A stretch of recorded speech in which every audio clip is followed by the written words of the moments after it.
Purnamadaha Purnamidam Purnat Purnamudachyate Purnasya Purnamadaya Purnameva Vashishyate. Hello, I'm David Hughes. Welcome to Your Perfect Body, the podcast of the Esoteric Teaching Community. Today's selection is additional comments on Śrīmad-Bhāgavatam, Mantra 6.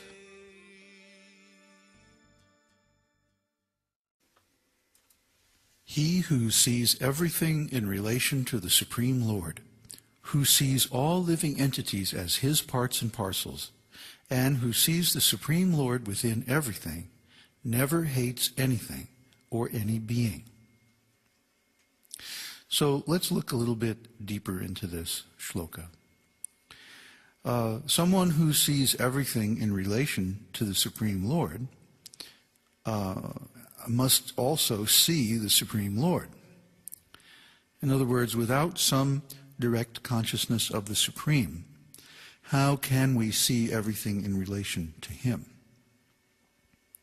Well, some people say that we can see through our intelligence, and this is true.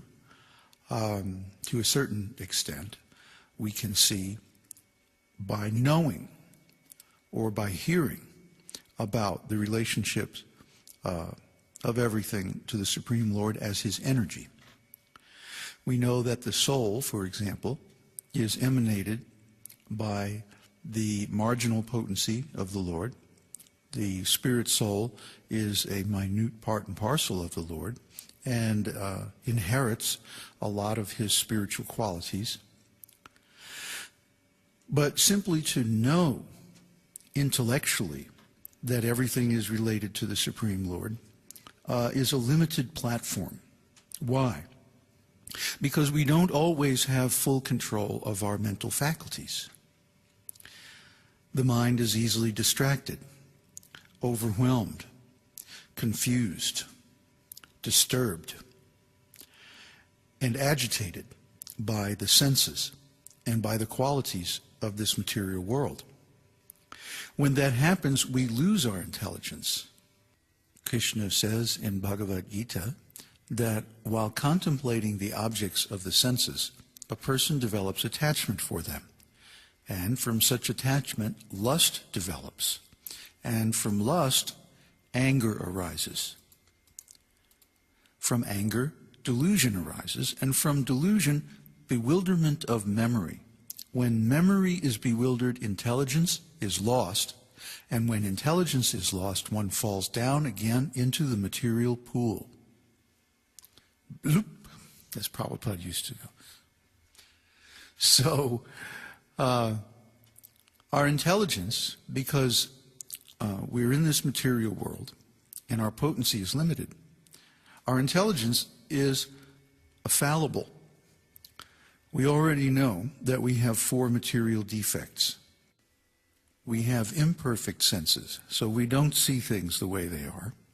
That means we're in illusion about the nature of reality, and therefore we make mistakes.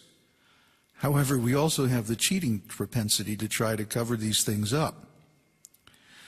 So in such a condition of life, we cannot help but become influenced by the material energy.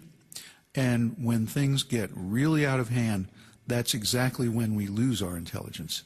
During those intense situations when we most need to remember Krishna, when we most need to see things in relation to Krishna, that's exactly the point at which we lose our intelligence. We contemplate the objects of the senses, and by contemplating, we develop desire and attachment for them. But because we can't always get our desires, we become angry. As soon as we become angry, then our memory becomes bewildered. We don't remember the last time this happened, and we got into so much trouble. So we go and we do it again. And of course, when memory is bewildered, intelligence is lost. Because, the last time you did this, you got yourself in big trouble.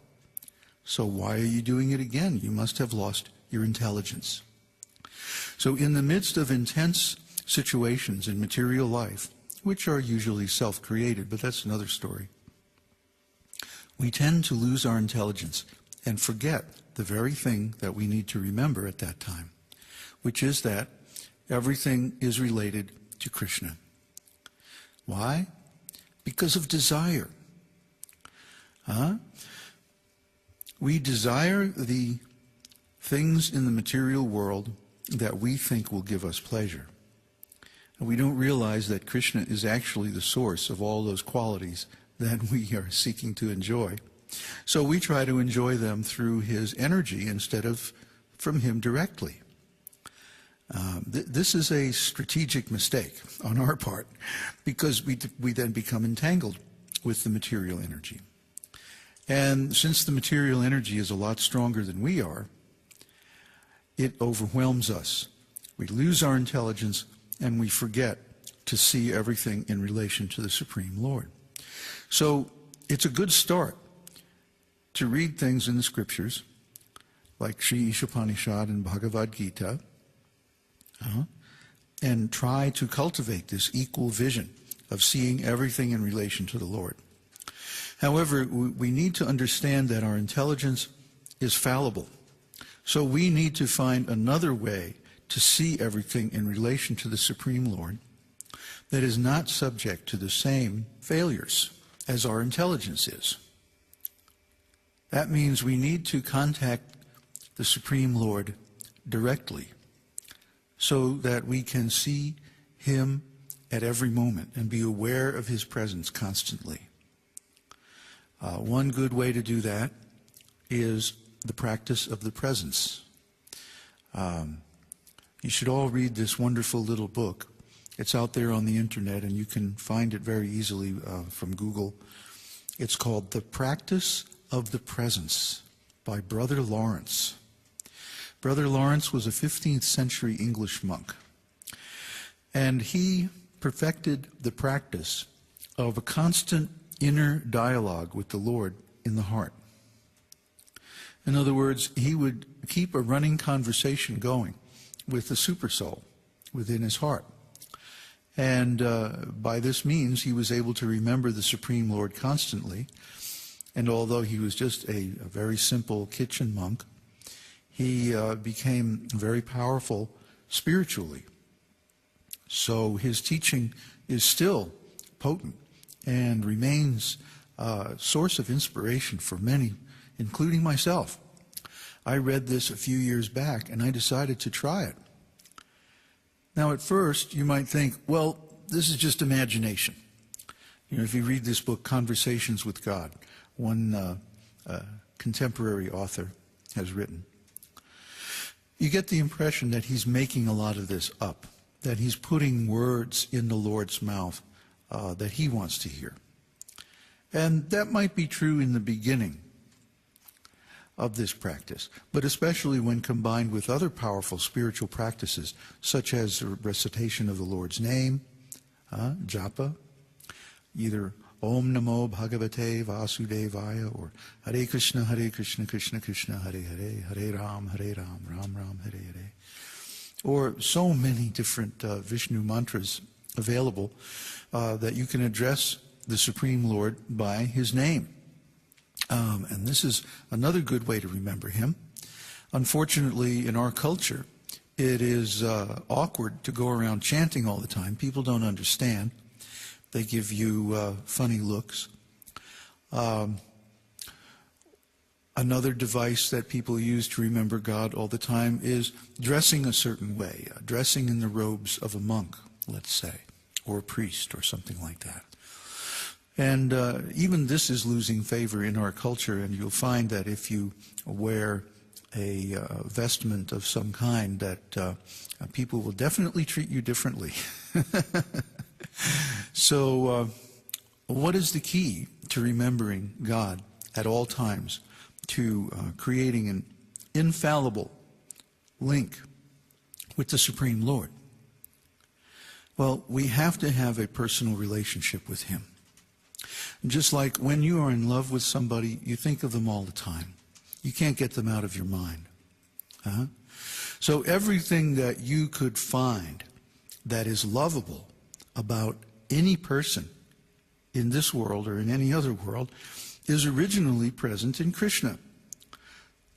So those qualities that we find beautiful and attractive about our friends and lovers and mates and so forth are there in Krishna, in fullness, in perfection, and in unlimited quantity. So Krishna is the most lovable person.